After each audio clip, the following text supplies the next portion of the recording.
Breaking news out of West Africa from the country of Benin, where a military coup is underway. The home of President Patrice Talon is said to have been targeted. West Africa's regional cooperation bloc, ECOWAS, has said troops from 4 of its 12 member states, Nigeria, Sierra Leone, Ivory Coast and Ghana, are being sent to support the government and the army of Benin. Béninoises et Béninois, bonsoir. Je suis le colonel Pascal Tigri. Depuis ce matin, nous avons lancé une opération qui consiste à libérer le peuple béninois de la dictature de Patrice Talon et des libertés qu'il a longtemps arrachées au peuple béninois. It's dawn, December 7th, 2025. In Cotonou, Benin's economic heart, the morning air isn't just humid, it's thick with tension. Gunshots are echoing near the presidential residence. On the streets, people heading to work or the market are being turned back by nervous soldiers. And inside the state television studios of the ORTB, a little-known officer, Lieutenant Colonel Pascal Tigri, is doing the unthinkable. He and a small band of soldiers have seized the national broadcaster. By 7 a.m., they'll broadcast a message to a stunned nation declaring the government of President Patrice Talon dissolved. Suspendu jusqu'à nouvel ordre. Les frontières terrestres, maritimes, aériennes du Bénin sont fermées jusqu'à nouvel ordre. La prise du pouvoir en ce moment traduit la ferme volonté du comité militaire de la refondation à mettre fin à l'exclusion de toutes les couches sociales de notre pays, sans distinction aucune. Dans la suite de la transition et de restaurer la cohésion nationale. L'armée nationale exercera jusqu'à nouvel ordre la plénitude des pouvoirs dévolus à l'État du Bénin. Tous les fonctionnaires du Bénin, tous les travailleurs de nos villes et campagnes, où qu'ils se trouvent, doivent continuer d'assurer normalement leurs tâches quotidiennes avec plus de foi et de discipline. By mid-morning, their audacious gamble for power will already be in ruins. This is the inside story of the spectacularly failed coup that tried to topple a government before breakfast and sent shockwaves across a region already on edge. But a desperate grab for power like this doesn't just kick off at sunrise. It begins in the shadows, fueled by years of political turmoil and the ambition of one man. To understand how a seemingly stable West African nation found itself on the brink, we have to look past the morning's chaos and into the fractures that were splitting the country apart. For the better part of a decade, Benin's story was written by one man, Patrice Talon. A powerful businessman known as the Cotton King, Talon swept into office in 2016, promising to be a different kind of leader. He pledged to serve only a single term and launched a huge program of economic and administrative reforms. And for a while, you could see the progress. New infrastructure was built, government revenues went up, and the economy boasted some of the strongest growth rates in Africa. But beneath that shiny surface of development, a very different story was unfolding. Benin, once celebrated as a democratic role model in sub-Saharan Africa, was changing. President Talon went back on his one-term promise and won again in 2021, and he began to tighten his grip on power. Electoral reforms in 2018 made it nearly impossible for opposition parties to even compete. Key political rivals were disqualified, arrested, or pushed into exile, which led to boycotts and violent protests around the 2019 and 2021 elections. Freedoms of the press and speech were squeezed. The judiciary, critics argued, was losing its independence. International watchdogs downgraded the country to partly free. What had been a lively multi-party democracy was looking more and more like a one-man show. As Talon's power grew, the instability on Benin's borders got worse. The nation found itself on the southern edge of the so-called coup belt, a stretch of West and Central Africa where military takeovers had become shockingly routine.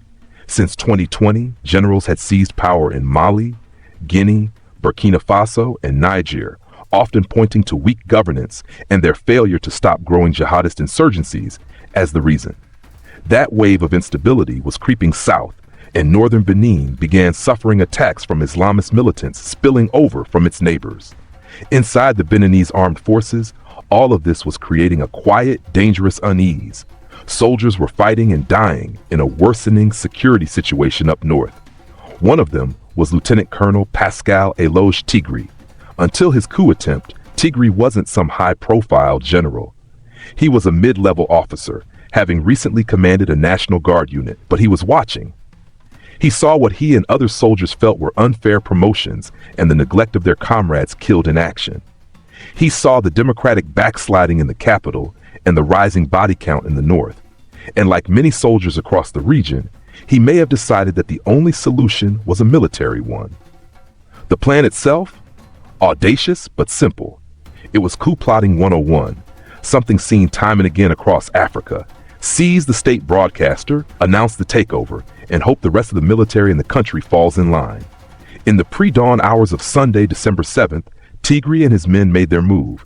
Gunfire was reported near President Talon's residence and other key sites in Cotonou. Their main target was the symbol of state power, the ORTB television station. They took it. For a few critical hours, they held the nation's microphone. Around 7 a.m., the regular broadcast cut out. An image flickered onto screens across Benin. About 8 soldiers, armed and in full uniform. In the center stood Lieutenant Colonel Pascal Tigri. Calling his group the Military Committee for Refoundation, CMR, he made the stunning announcement. President Patrice Talon was out. The Constitution was suspended. All state institutions were dissolved, and the country's borders were closed. To anyone watching, it looked like Benin had just become the latest domino to fall in the coup belt. The committee claimed it was acting because of the deteriorating security, the neglect of fallen soldiers, and unfair promotions. But a coup is more than a TV broadcast. It's a contest for control. And even as Tigri was speaking, his plan was already coming apart at the seams. The plotters had made a fatal mistake. They hadn't secured the backing of the armed forces. They had the TV station, but they hadn't captured the presidential office or President Talon himself. Loyal elements of the military quickly confirmed he was safe and began to mobilize. The government didn't panic. It moved to take back the story. Key ministers started telling the public that the situation was under control, painting the plotters as just a small group of mutineers. The head of the armed forces declared the military's unwavering loyalty to the Republic. The Army and National Guard, staying true to their oath, started moving in on the television station. The international reaction was swift and furious. ECOWAS, the regional bloc, slammed the move as an attack on democracy. Neighboring Nigeria praised loyalist forces for protecting the constitutional order. This rapid condemnation left the coup plotters totally isolated, both at home and abroad. They had the microphone, but they had no real power, no allies, and zero momentum. The window of opportunity for a successful coup is brutally short. If you can't consolidate power within hours, you probably never will. For Pascal Tigri, that window slammed shut almost as soon as it opened. By mid-morning, the government was declaring victory.